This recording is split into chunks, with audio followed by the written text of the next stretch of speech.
Hello everyone, welcome to Your Child, Their Future, our virtual event this afternoon. I hope you've had a good day wherever you are today. We are expecting a great turnout, a lot of interest in our event this afternoon. So I'm just going to let people get sorted and wait a couple of seconds before I introduce you to our fantastic panel today. This is a wonderful opportunity, of course. This virtual parents' evening is the result of a fantastic collaboration between three fantastic companies, all with bases in Northern Ireland: EY, Allstate and Herbert Smith Freehills.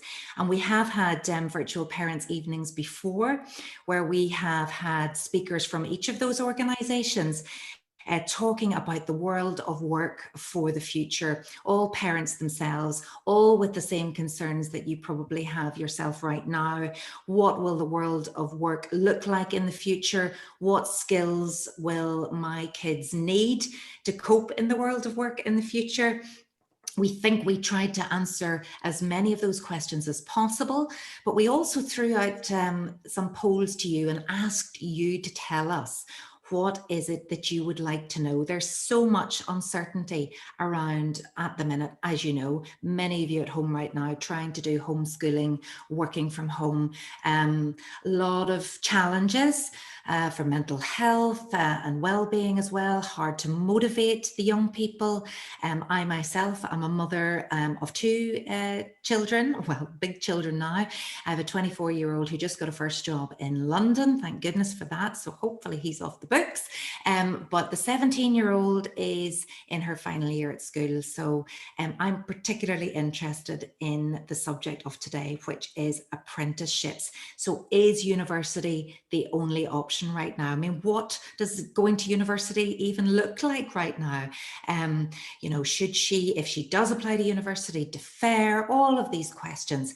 So what better way to answer some of those questions is to provide this platform this evening, hand it over, if you like, to the experts. And, you know, thank you to EY, Allstate and Herbert Smith Freehills for doing that this evening and allowing that opportunity. And we've three brilliant panelists today who know everything there is to know about apprenticeships and how they would work. So there's no such thing as a silly question. We have a chat function here today, so ask everything. I mean, I'll probably be asking a lot of silly questions too, but we want to know what it is you want to know. An apprenticeship might have been something you've never considered before, but are hearing more about. And, you know, really it is that earning while you learn that attracts so many people. There are also various different levels of apprenticeships that your young person can go and apply for. So we're going to drill down a little into all of those. This really is targeted at the parents, but I know many young people could be tuning in today too, so welcome to you. But I suppose for parents, really, it's trying to understand the changes in the world of work that are out there and making sure that we can prepare our young people in the best way possible. So do post those questions via the chat function. We will also be asking you a few questions via some polls today, just to generate a little bit of chat, and also for us to see what it is you actually know, understand and want to know and feel about apprenticeships. So our three fantastic panelists today are Maria Curran, who's the project director of the Mega Project. More about the Mega Project in a moment. And we have Eamon Brankin. Eamon is no stranger to training young people. He's currently working with the six Northern Ireland Further Education Colleges and is the Digital IT Hub Manager for those. And then we're also joined by Richard Kirk from Work Plus. Basically, you describe that, Richard, I think, as the UCAS for apprenticeships. So you're very, very welcome here today. I'm already seeing some comments coming in that different levels are confusing. So yes, Nicole, thank you for that. We're hopefully going to do a bit of myth busting today, clear up everything about those levels. But first of all, let's meet the panel. I've been talking for way too long right now. So Maria Curran, if we could start with you, can you tell us a little bit more about the Mega Project? What is it? What do you do? and a bit about your own family. First, I suppose, Sarah, I'm not too sure that we know everything about apprenticeships, but we will definitely try our best and answer the questions. My name is Maria Kern and I'm Project Director of MEGA. MEGA is a collaborative growth project, Invest NI and Mid-Ulster District Council funded, but it's industry led for the manufacturing and engineering sector in Mid-Ulster. So it was set up really to look at the skills problems of the skills shortages or deficits in our manufacturing sector in Mid-Ulster, and trying to encourage more people into the sectors we possibly can. I suppose I'm in a very lucky position in that I come from education. I've worked as a teacher for 26 years. I was a careers teacher for the last 10 years, I suppose. And, you know, I've seen the growth of apprenticeships, and I was always a real advocate of apprenticeships. And now I'm lucky enough that I represent industry. So it's actually been fantastic. It's been fantastic to see it, the industry perspective. And it's also fantastic to know about, you know, the queries that young people have regarding apprenticeships, the queries that parents have, the real queries that they have. And you know how that so I see MEGA as nearly like a glue sort of linking the two of them together. We're sort of a bridge between the two of them. I suppose on another hand, I have 4 children, and they're all at very different stages. I have one that I'm homeschooling and I'm not doing it very well, can I add? I have who's only a second year, so it's not really that, you know, that as important as exam time. I have a son who's a first year at Queen's University, studying software engineering, and it's been a really tough year for them, I would say. They haven't had a really good experience. You know, they have never been in a class situation. They've never met their classmates. They have, you know, low hours, you know, for high finance, I suppose. And then I have a daughter who's a second year and doing a degree apprenticeship. So it's been fantastic to be able to compare the two of them to see what the advantages are and the disadvantages. And there is for both, and hopefully we'll be able to answer them later on. I then have a 23-year-old who's traveling the world, who gave up on education, decided to pack in university after a year, and has traveled the world. But believe it or not, I'm actually not worried about him either, because he's got life skills. He's actually working his way around the world, working in whatever jobs he can find, and he is very employable afterwards. So for my message, I suppose, is, you know, every one of our children, apprenticeships is no better than going to university. They just suit different young people. You know, it just depends on what route they want to take. And I suppose that's what we have to do. We have to make, you know, as parents, we have to develop the knowledge so that we can help them make informed decisions. I think that's the most important thing. All right, Sarah. Thank you. Thank you so much. Obviously, a massive driving force behind apprenticeships. And maybe some of us have associated apprenticeships in the past with manufacturing, you know, at learning a trade. But also fascinating to hear about your parenting experience. You've always obviously been a very busy lady in your life, and you've a lot of experience there. Different, yeah, and it is really those you know, different horses for different courses, which is very, very interesting. Okay, let's bring Richard in now. Richard Kirk from Work Plus, over to you for a little bit more about Work Plus and where you are with your family. Thanks very much, Sarah. For me, Work Plus has been born out of 20 years work as a volunteer in youth work, and then 20 years in business alongside each other. And really hearing the frustration on both sides of that, hearing frustration from young people, parents, not knowing about that next step after school, having the fear of student debt hanging over them, and really just not feeling that they're good enough to go to university full time.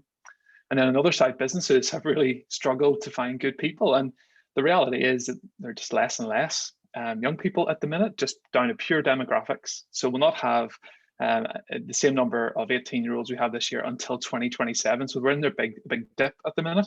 So businesses are looking for different ways to bring young people into their businesses. And we know COVID has had a massive impact on the economy, but there are businesses that have absorbed and bounced back already from COVID, and they have a real demand for apprentices. So what we've done is to create a place where it's easier for young people, parents, and schools to apply for apprenticeships all in one place at a time of the year. That's why the UCAS for apprenticeships is probably the most appropriate way to look at it. We bring employers together into one space. We're currently working with 65 companies, and they have 135 places that they're looking for, and those applications close at the end of February. So it's been a real joy for me to start Work Plus. It's something that my wife and I are both in full time now, and we have a team of 4 that we work with. And for us, we're parenting a P6 and P4 at the minute. So in a way, we're glad that it's a nice period where there's not too much skin in the game as parents, not too much on the line, but also they're pretty well motivated, so they're cracking on with their work at the minute. But for us, Work Plus is a real calling and a real mission that we want to get behind to help change how our culture views apprenticeships, and ultimately help people find work in a way which is not going to cost them a penny at either college or university, and they get into work and develop all those core skills that Maria's talked about, all those life skills that you can't learn from a book. Definitely the ears pricking up there whenever you say, you know, no cost, no debt, all of those things sound very appealing right now. So Eamon, if we move on to you, obviously, you know, your heart lies within the further education colleges, which have been, you know, the great provider of apprenticeships over the years. But if you could unmute yourself now, Eamon, and introduce yourself to everyone and tell us a little bit about you. Hi all, my name's Eamon Brankin and I have over 20 years teaching experience in FE colleges. My current role is Digital IT Hub Coordinator, where I would work with the 6 colleges in relation to IT, working with all the colleges and the companies in relation to apprenticeships, in terms of the curriculum, in terms of recruitment. And there's big demand from companies in terms of trying to get apprenticeships on. And it's a matter of trying to find the right people and making people aware of what an apprenticeship is, how you get onto an apprenticeship. And you have exactly the same chances in life from an apprenticeship as a conventional education. It's just as free, as was previously said. So I'm here to give you an insight into the delivery and how you get engaged, how you can come on to an apprenticeship. And we'll be able to give you that information over the sessions today. Okay, Eamon, well, thank you very much for that. And, you know, the same chances of life, we really want to hear more about that. And hopefully there will be some examples that you can give us later on. Well, we're absolutely thrilled. We've got 131 people online right now, obviously showing the real interest in wanting to know more about apprenticeships. So thank you for joining us this afternoon. We'd like to take a quick poll, a bit of a litmus test now. So if you could participate in this poll that has just popped up on your screen, that would be fantastic for us to gauge just what you think about apprenticeships. So the question, how likely is your child to consider an apprenticeship? You can see the choices there, very likely, likely, undecided, not likely, definitely not. If you could please fill that in and we will tally those results. Thank you very much. So how likely is your child to consider an apprenticeship? So you just tick one of those boxes. And we might go back to this one at the end as well and just see if your view has changed after what you listened to this afternoon. There's been a very good pitch so far from our 3 panelists. So how likely is your child to consider an apprenticeship? Over to you now. We are going to work out those results. Here we go. And right, we are very much sitting on the fence here with 35% undecided. I'm just going to jot that down. 1% definitely not. Now let's see if that will change. Not likely 6%. So we've also got a lot of interest up there too, very likely and likely. So great, good. You're already convinced. So there'll be plenty more people to convince though out there at this stage. One other poll for you now. The second question that we'd like to put to you, and we'll just remove that one, should be popping up on the screen now. So the next question is, what factors would motivate your child to consider an apprenticeship? So a wee bit more thinking involved here. So what factors would motivate your child to consider an apprenticeship? Would it be securing a job, earning money, gaining relevant skills in my area of interest, factors best suited to their circumstances, gaining a qualification whilst earning money, avoidance of student debt, and the promise of a job once the apprenticeship is completed. So what is it, I suppose, for you, and you know your child best, what do you think would motivate them the most to consider an apprenticeship? You might be thinking you want to tick a couple of those. I'm not sure if you can, but if we give it a go, and once again, once all of those answers are in, we can see exactly what you're thinking now around those factors. So we'll submit those. Here we go. Right. So out in front there, it's 71%. Interesting there, gaining a qualification whilst earning money. The earning while you're learning, or learning while you're earning, either way, I suppose, is obviously a big driving factor. The avoidance of student debt, also big there. 40%, the securing a job. And gaining relevant skills, I suppose. So, you know, a little bit of a spread there. Let's bring in our panelists at this stage. Maria, what did you think about that in terms of, you know, you've still got a lot of people that are just not sure. That's often because it is, as Nicole Beauchamp has said to us in the chat, it's confusing. Yeah, I suppose, yeah, we recently, last year during Apprenticeship Week, we did a similar poll we interviewed 100 apprentices, and very clearly that came up, you know, who was the biggest, they don't know enough about apprenticeships, and that's the main thing. And we did an interesting one with the 100 apprentices, who was their biggest influence on them, you know, choosing the apprenticeship, and it was a parent.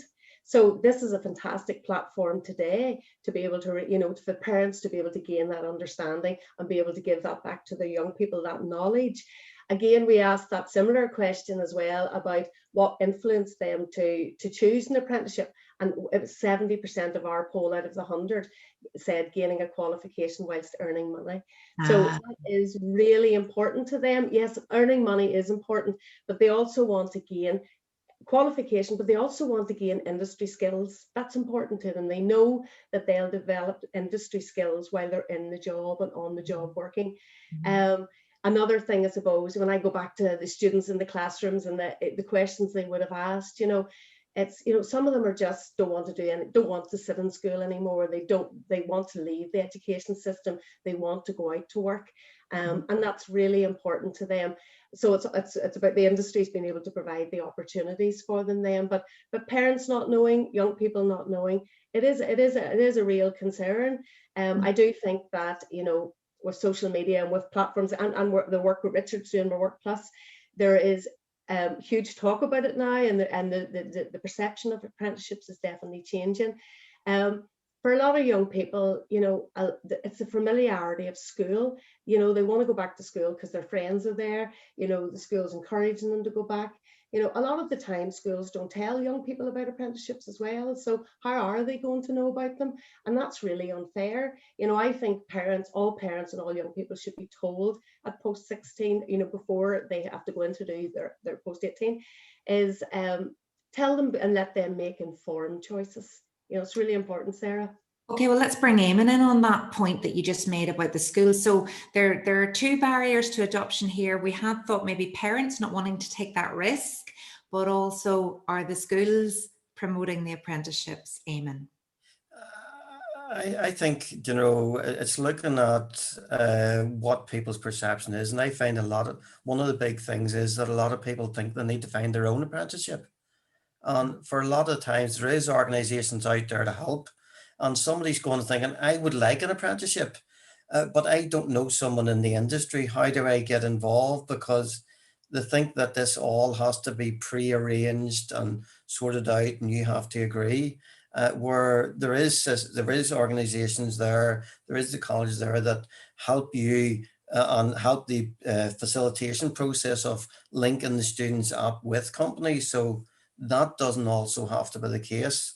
I think the other big thing is that you're getting the qualification at both A level and foundation degree level. you're getting the qualification, you're getting to be able to apply that in a work environment, you're learning new skills, you're learning the skills that are demanded by companies, and you don't, as Richard said, you don't pay anything. You're actually given money for working. So you're getting the best of all worlds, and it's really there. I think it's the biggest problem I find is people don't know how to take that first step and actually get involved with the colleges, the organizations that are there to actually help with the apprenticeships. So how Because do you take that first step then, Eamon? How do you take that first step?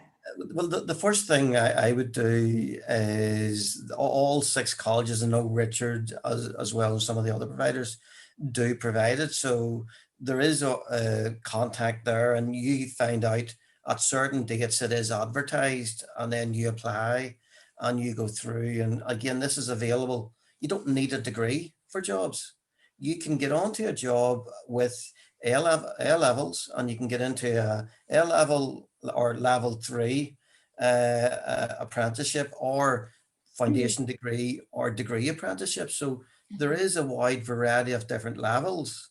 And you know what, that's a really good point actually to bring Richard in right now, because again, those questions are coming in about, you know, the different levels are confusing. Is there one where you actually get a degree from a university? Rabina has chatted there.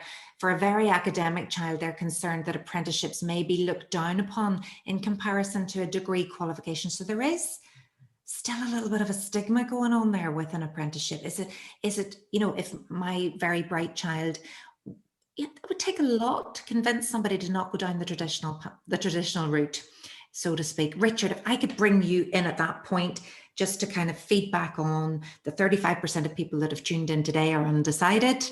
You know, tell us about those levels, because I know you've prepared a slide on this.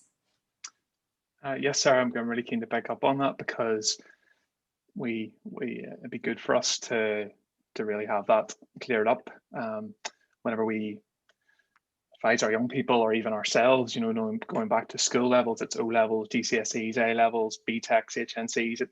It's quite a messy picture, and it's hard to know how apprenticeships fit into that.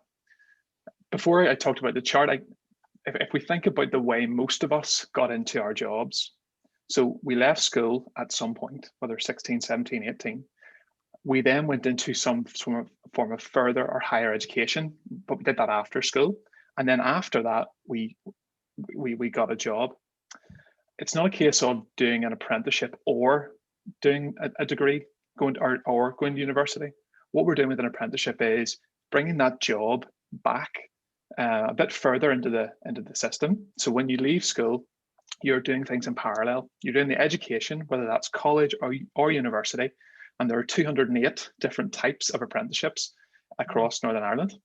And they range, and to pick up on one of the comments, they range from very low level skills to those that require folks to come in with really good A levels. So Ulster University, for example, launched last year a FinTech apprenticeship. Who even knew that term a few years ago?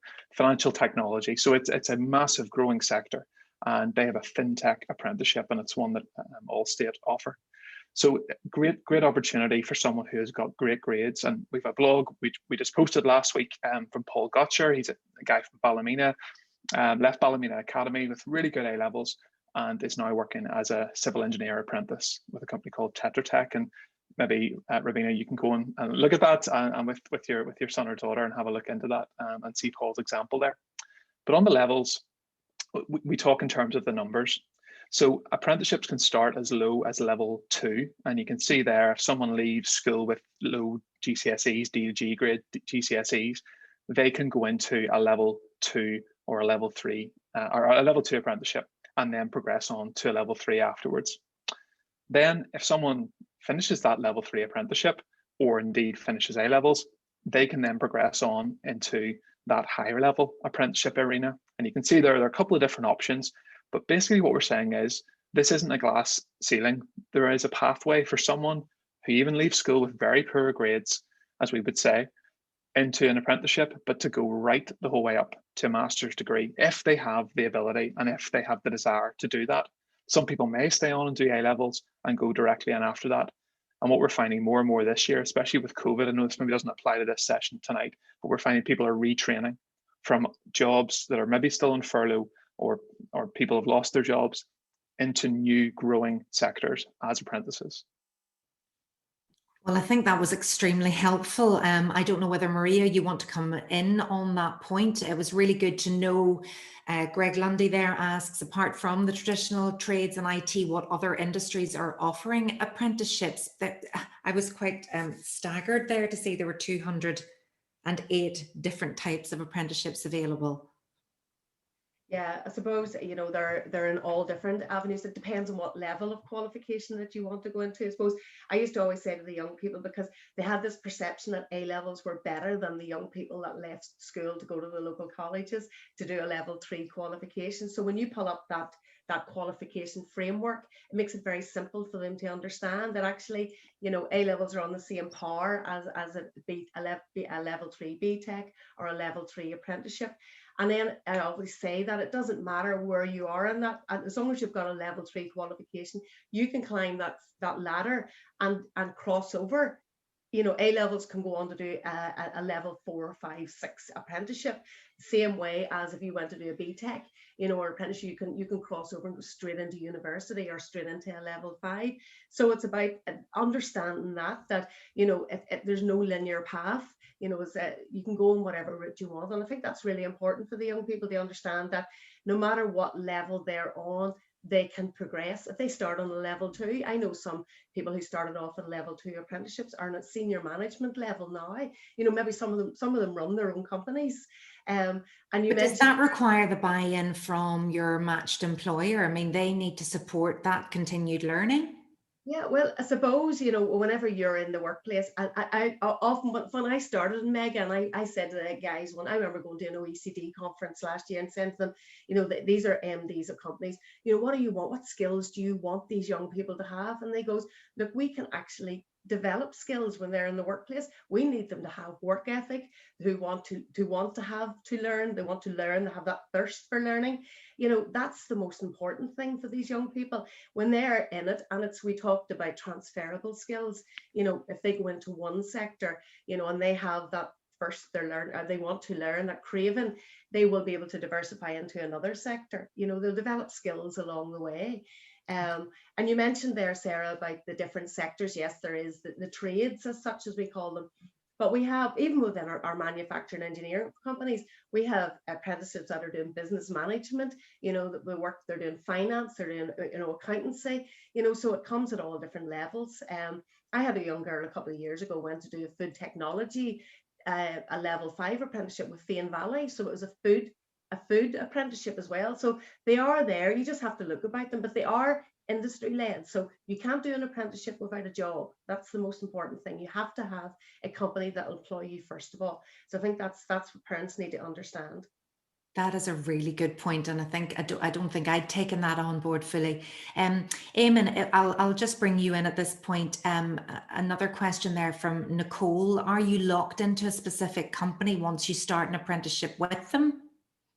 We do find that I'd say the majority, I'd say, but probably over 95% of people do stay with the companies, because most companies have a track record of apprenticeship engagement, so they know what's involved and they already have support mechanisms in place. And we have found from all 6 colleges that the companies know what to expect. They're not expecting you to know everything coming in day one and everything goes well.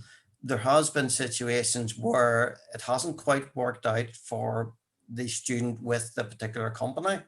It might be due to travel restrictions, bus timetables changing, or other things. And in such cases, we have looked at what's available, the moving on to either just normal provision, moving in with another company. So, and especially with the amount of companies now changing due to COVID. So there is avenues there, and there is other possibilities that can be there, be it on the different circumstances. And But then I suppose we have to talk about the transferable skills actually that an yeah, apprenticeship, and also I think that's coming across too, no decision is final. You can change your mind. It's not you're locked in for life and that's the only path. It's maybe just part of that trajectory that you'll be taking. It might weave its way all sorts of places, but it definitely gives you skills, doesn't it, that you can bring elsewhere, Richard? Yeah. Yeah, I think we can all probably testify that in our own lives as well. Who would have known that we would have all been here this evening 10 years ago? We probably wouldn't have imagined it, Definitely not, Um, Bridget. but yet, but looking back, it is those wider core skills. It wasn't my technical knowledge that I had as an engineer before I started Work Plus that got me here. It was the wider people skills that would take me to that point. So just on a couple of the queries coming through there as well. The electrical apprenticeships have traditionally been level 2 and level 3. There are higher level apprenticeships in manufacturing and mechatronics, so that's a potential avenue for that particular apprentice to look down. And also just on the CITB with construction, we're working with CITB at the minute actually to help them find carpentry and joinery apprentices. So again, that's something which folks can look at through our platform. But really after school A levels, just after A levels, if the grades are sufficient to get on to a full degree apprenticeship, that you should apply for that. But there is the backup of a foundation degree apprenticeship if the grades aren't at the right level. So there are always, as Maria has said, that there's always an option for you. And fundamentally, as you mentioned as well, it is a job from the start, not the hope of one at the end. I can't believe the amount of questions that are coming in here. We were sort of going to follow a bit of a script here, wondering would anybody tune in today? Well, you know what? 138 people in total have been on here, and the questions are coming thick and fast. Mary or Marie Byrne wanting to know for her daughter, she's looking for something in travel and tourism. Anybody know if there's anything?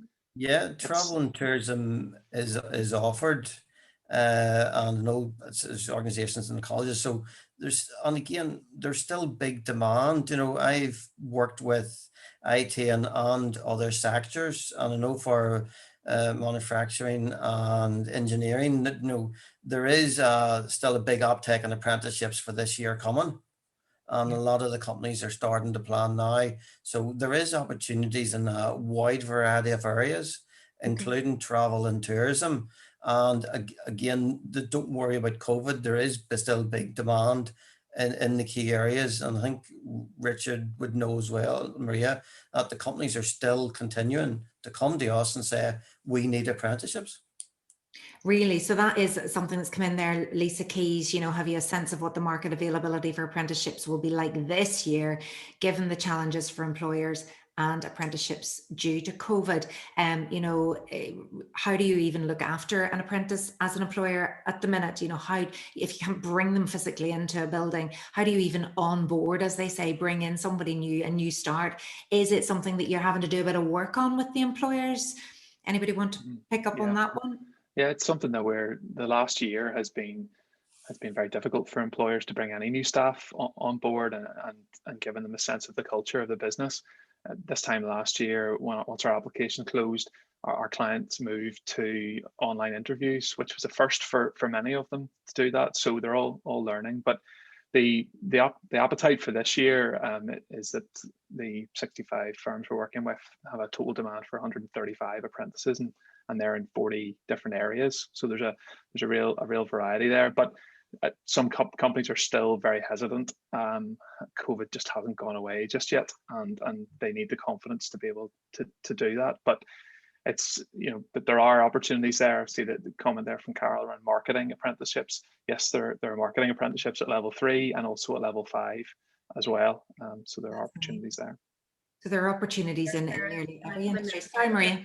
Just I was going to say that, not all companies are working from home. Manufacturing and engineering are still seen as essential workers, so they actually are still in the factories. Obviously they've spent huge money getting everything safety wise, but I mean, they are still employing, and apprentices are. What they would say is last year there was a huge drive with government to try and get incentives for apprenticeships, but you know, the companies would have said they would have been inundated last year with young people, so they definitely could see the rise in the interest of young people. They also said that the quality of the young person coming forward for apprenticeships had risen as well. I'm going to jump in here to one of these questions about engineering and electronics. Mega are in the process of developing a new degree apprenticeship in manufacturing and engineering.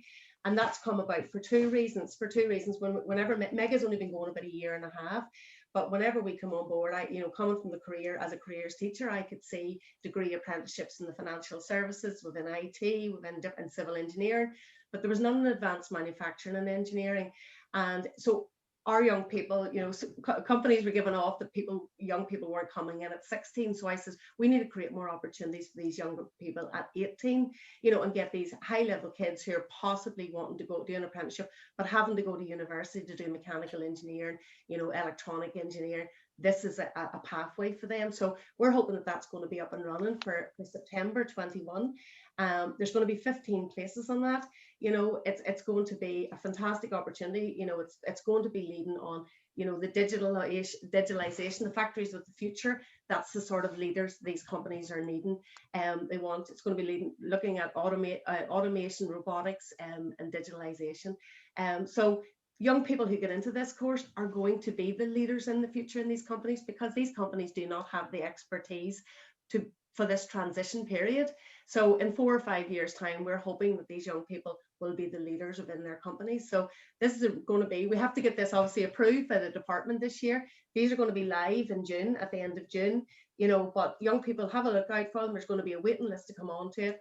Obviously it's STEM subjects to get on for it, but it's not asking for, you want to do mechanical engineering at Queen's University, you have to have A-level maths.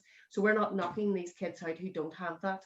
It's going to be, STEM subjects are preferable, because it is quite maths orientated, but we're not asking, because some young people don't choose the right A-levels for the career path they want to go on. So we're taking away that, that obstacle as such. Right. Well, you're speaking to a lot of GCSE parents that are out there today. I'm just seeing as well. My son there, Kerry Donnelly, says is expecting good GCSEs, but he's no idea at all of what job he wants to do, which is frustrating. I remember that from my GCSE year. It's even younger than that, isn't it? You're having to make these massive choices when really, should we not keep the kids' options open for a bit longer? Eamon, what would you say to Kerry? Yeah, I would say it's, even if you're going into the apprenticeship, it's the same as if you're doing a qualification. If you're going into most of that level of qualifications, you're doing something for 2 years. You do what you like, pick the thing that you like if you're going to be doing it 5 days a week. And that's what you go for. And now you're not committing and says, I'm not going to change job, or I'm going to stuck on that the rest of my life, because, what we expect even our normal job to be in 5 years time will be completely different. So I wouldn't worry about committing now and saying this is my big life decision. All you're doing is saying this is the area that I would like. And again, for those looking information, you have 3 great speakers on here. The emails will be provided following the event. So contact ourselves following the event, and we'll be able to answer not just IT, but manufacturing, travel and tourism. We'll be able to direct you in the right way. How do I get involved? How do I get started? Where's this whole process? So if we don't get a chance to answer everything today, we will get a chance for you to follow up with myself, Richard, or Maria. You might have to clear the decks for the rest of the week by the looks of it here. You've an awful lot of people coming in. I'd like to go to another poll now, because I'd like to do this before we move on, and then we'll take as many of the questions as possible. A lot of myths out there about apprenticeships. Okay, so let's do a bit of myth busting now, because I think it's really important, and that will help people understand what it is their young person will be doing. What are the myths, would you say, today? That they're only for vocational careers, that they are low paid, that they don't lead to successful careers, that there's a stereotype around them, that they are only applicable to certain industries, or that they are only for school leavers? Please let us know what you think about apprenticeships. So a lot of choices there. Again, there might be a few that you're thinking of, but what's the standout for you? once we have those results in, we'll quickly tally. We've still got 135 people with us, and the questions coming in thick and fast while we collate those myths I'm seeing here. My son has autism and is dyslexic. He's at mainstream school. He's bright. His maths are strong. His dyslexia has a real impact on his learning and may mean that he's better suited for an apprenticeship route. Do you think autism is well enough understood so he'd be fully supported? Who would like to take that one? I'll take that. Oh, go ahead, Eamon. Yeah, I find that the companies already have taken on apprenticeships. They're aware of these sort of conditions, and there is companies that provide exceptional support for students that go through it under the apprenticeship way, and this is all taken into consideration. So I wouldn't even think that would be a factor in deciding for the apprenticeship or not. I think that the facilities are there. You have as much chance as everyone else that will be taken into consideration in terms of ensuring that it's a success, because the employer wants someone who's good for him, and from that, if you're good, and he'll work with you. Go ahead, Richard. Just try to reinforce that businesses are well geared, and there will be support as well from the colleges, and also the bodies like Disability Action, Orchardville are involved in that space as well. So I would definitely encourage you to apply. Can I give you a quote on that from a parent, Sarah, if you don't mind? Do you know what I was going to say to you? As many case studies that you would have or any testimonials, I'd love to hear. So this is a quote from a parent that we got last year for one of our booklets, and says, "My eldest son is a product of the apprenticeship system, which allowed him to discover and develop valuable skills and ability, which are never and would never be developed in the classroom. His apprenticeship workplace is where he began to see the true value in himself. He left behind the burden of dyslexia and other education struggles he had battled with bravely since age 4. His abilities and passion for putting his hands on machinery and finding solutions and improvements to efficiency through analytical thinking has shone through, no doubt benefiting the company he works for, but primarily benefiting his educational progress and, moreover, his mental health, self-worth, and hopes for his future. The apprenticeship system was the only route for him for further and higher education." Lovely, Maria. Thank you for sharing that. I'm sure that'll help Fiona an awful lot.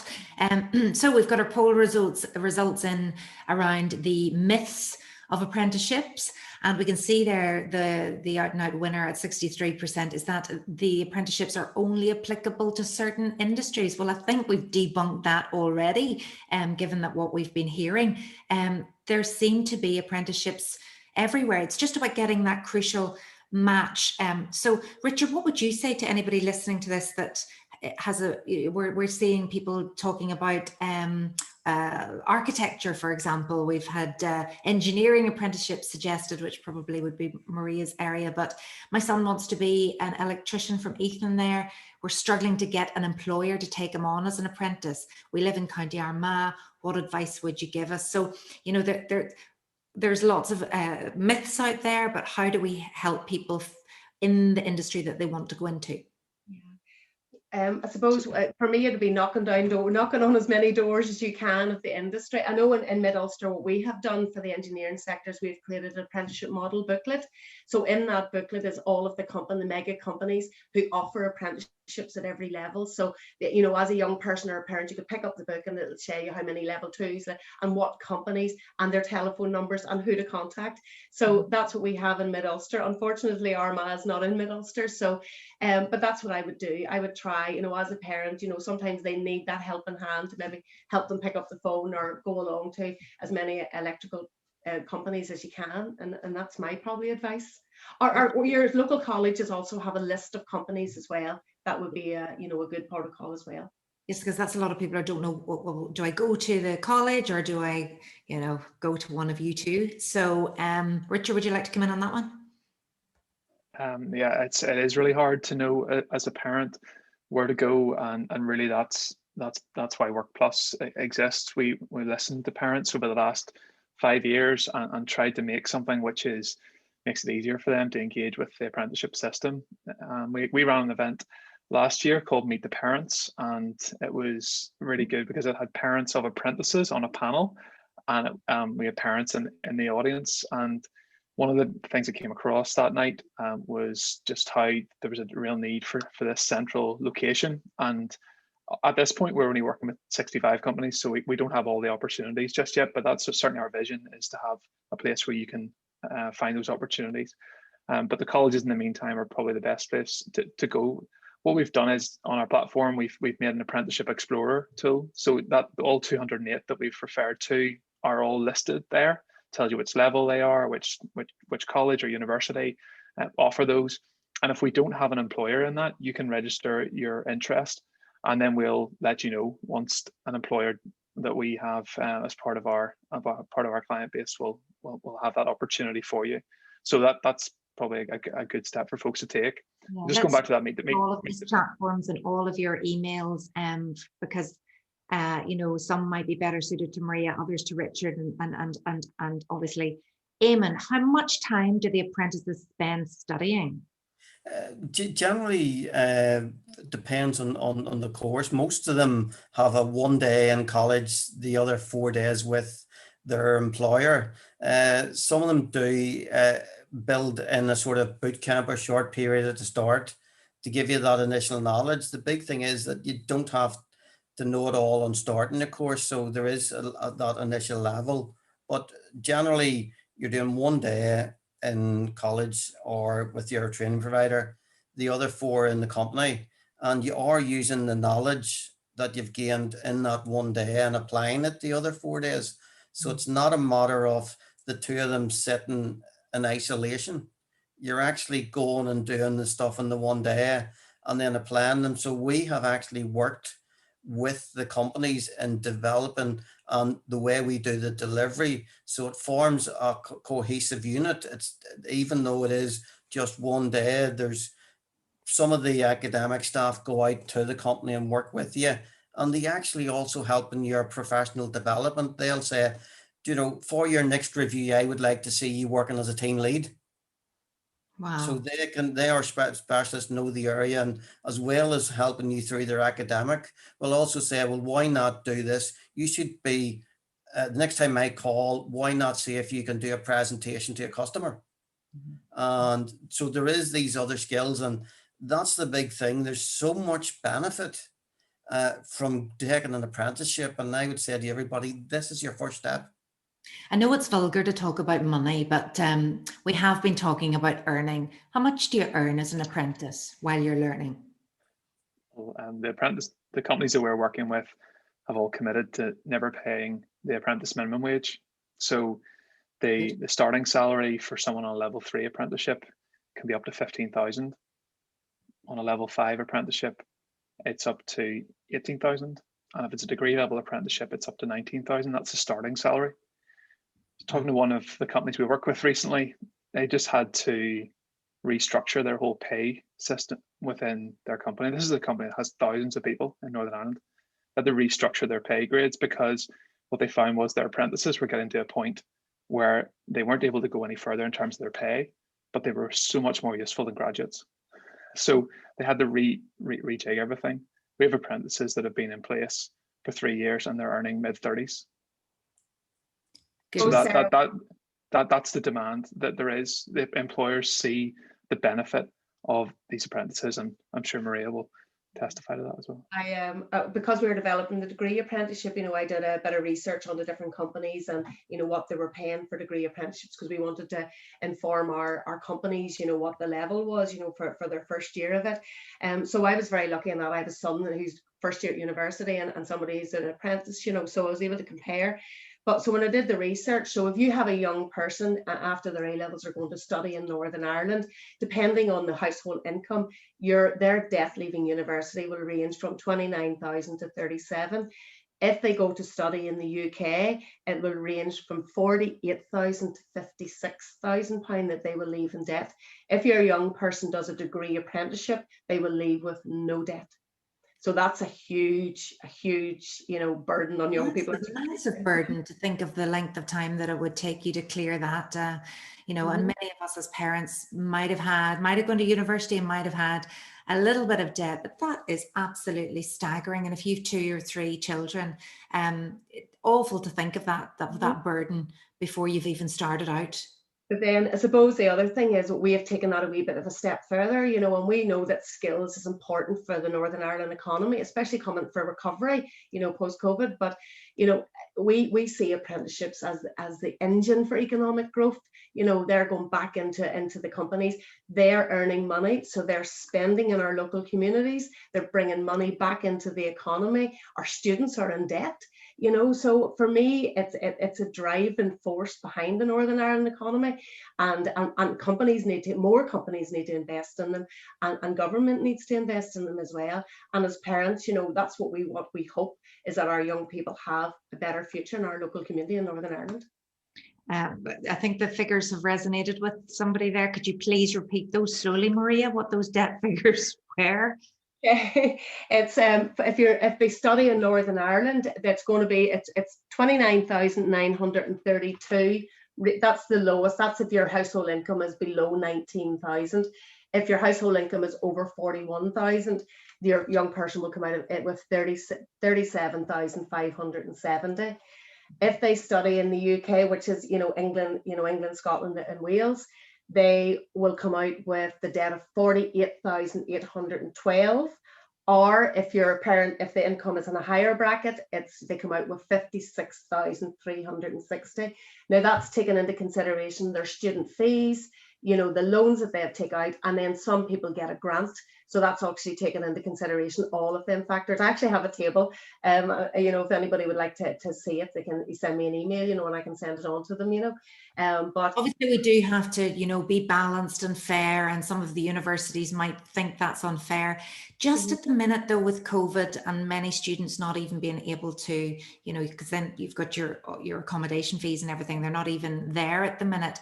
The apprenticeships does seem like a much more attractive offer, given that, if you're paying the money and you're getting the quality and the service, then that's one thing. But somebody has said to us tonight that the university debt sounds like a lot, but they recommend taking a look at Martin Lewis's website, as it's not that bad. I think it's the best rates around, but it's still debt. It's still debt. Let's just call it what it is this evening. I think we're definitely debunking myths, and not only debunking myths, but actually there'll be a lot of very hopeful parents tuning in at the minute. Sarah, just on that comparison, can I make a comment on that? Just another case study, really. So one of the questions has been there, which companies offer an HLA and quantity surveying. So one of the apprentices that we helped into work last year as a quantity surveyor is working for Charles Brand, and they're looking for apprentices again this year. So he's moved into a student house with his 4 friends that he went to school with, and it's in Holy Lands. So his friends are sitting on Zoom for 3 hours a day, and he's going out to work in the morning using his head and his hands to do things that are actually making a difference. To come back to the point Maria made, but it's also good for him to get up and out the door, and his friends are jealous of him. And that's a word that actually comes across quite a lot in the case studies that we've come across. We produced a short film about that, and he's actually having to lend them money because they can't get a job in the spa or the bar because everything's locked down. So the fear of missing out of the university experience, that's gone this year. And I don't think it'll ever come back again, because this will be such a cultural shift. Beforehand, we were chatting through a few things, and I wanted to play devil's advocate a little bit as well, because obviously we're talking about apprenticeships. We're not necessarily saying that's the right thing for you. We're just giving parents the information and debunking the myths to allow them to include it in an option or a choice. Sarah, I'm a good example of that. Like my son, who's a first year queen, he did not want to do an apprenticeship, and that's okay. He wanted to have the university experience. He wanted to play football for Queens, and they're very different people, so I wouldn't force him to do an apprenticeship because of the debt, because people are very clearly saying about the debt. Yes, he will hopefully get a good job and he'll have to pay off that debt, but he knows he will have to do that. So we're not running down going to university, or we're not running down, anything like that. It's just a different option, but it's a very real different option. I suppose it's always good to look at the figures. What's the dropout rate?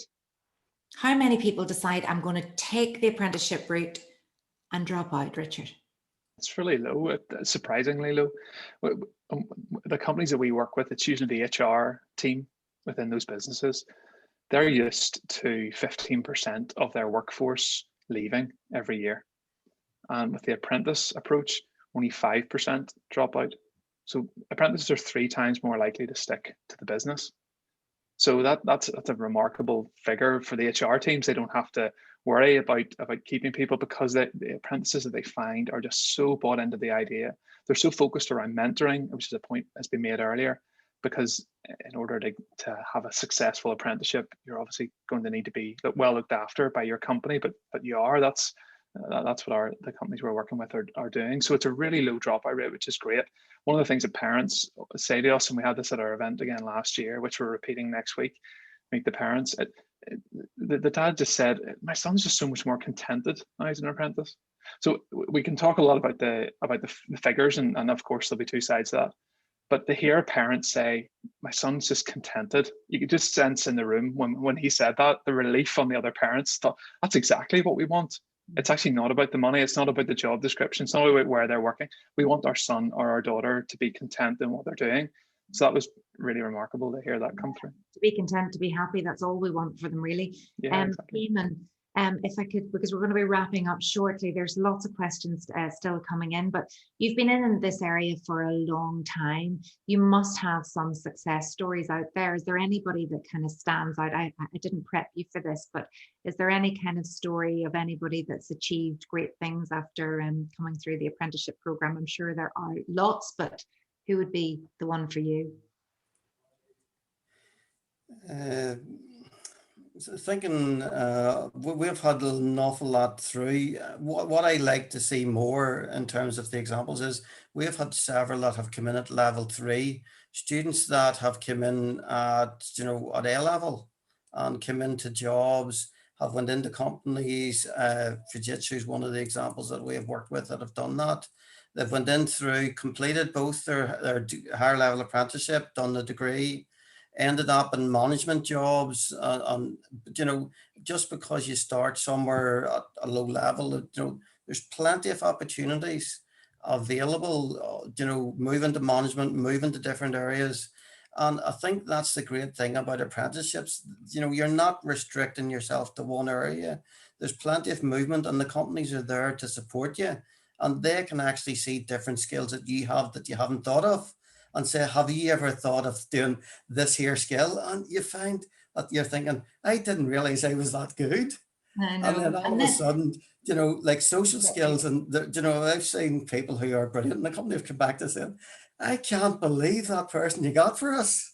That's brilliant. I love to hear things like that. And it's even just to get into a big company, and you think you might go in doing one thing, and then actually, another door opens, or you understand another area of work that you didn't know, and you say, do you know what, I'm actually brilliant as a salesperson, I'm going to go there instead. So it's the opportunity to, hopefully, as things become more positive and we can get out and about, it's the travel, it's the opportunities, it's the connections, and it's the big experience of working with those companies. We're nearing the end here. Thank you, William McMullen. Yes. What about Eddie Irvine? He was an apprentice in Bangor. He's done all right, hasn't he? Yeah, you may end up, as a Formula One driver. Absolutely. If you go in there as a mechanic, think big. Absolutely. Ask, believe, and you shall receive. We asked you at the very start of the session today, how likely is it that your, child would consider, or you, an apprenticeship? At that time, the results were 35% of you. It was the largest amount was undecided as to whether or not you would consider apprenticeship. I wonder, has that changed now? Would you mind doing poll 4 for us now? Following today's session, how likely is your child to consider an apprenticeship from everything that you've heard and taken on board? Very likely, likely, undecided, not likely, definitely not, of which we had 1%.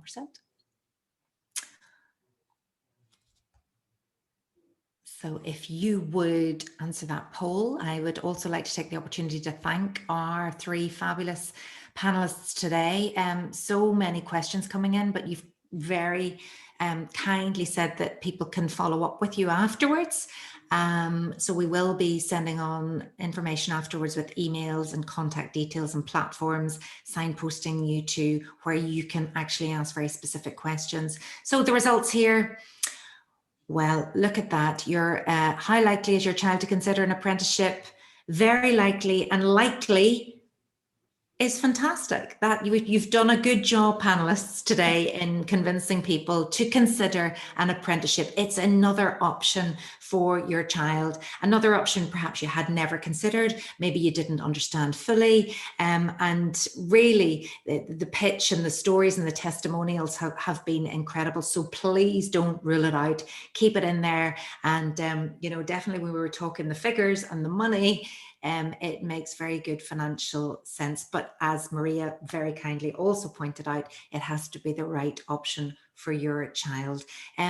Thank you so much to everybody for attending today. Thank you to Maria, thank you to Richard, thank you to Eamon, thank you to the 138 people who took the time at the end of a busy day when you're probably all zoomed out to join this event. Thank you for all the lovely comments coming in. Greg there says, thank you very much, very useful session. Yeah, lots of good information there, and it's really important to be informed, keep informed, and understand what we're dealing with here, because oftentimes for many of these higher level apprenticeships, you know, it's a competitive place out there. It's only the creme de la creme that get through. So we need to change the conversation about apprenticeships. We'll leave you now, folks, and we will be back again with another virtual parents evening in the future. Again, thank you to our companies, EY, Allstate and Herbert Smith Freehills, for handing over this platform. They could have spoken to you all about their companies tonight, but they felt that this was very much needed, and we really appreciate the opportunity to talk to you about apprenticeships tonight. If you want to pop in the chat now, topics maybe for any future discussions that you'd like to see, we can perhaps organise our next session to deal with those. So we have looked at what skills kids need to go forward with, what the world of work will be like, and now about apprenticeships. But what's next? What other subjects would you like to be brought to you in this platform? Thanks everybody for all your questions too, and we'll leave it there. So take care, and thanks for attending. Thank you. Thank you.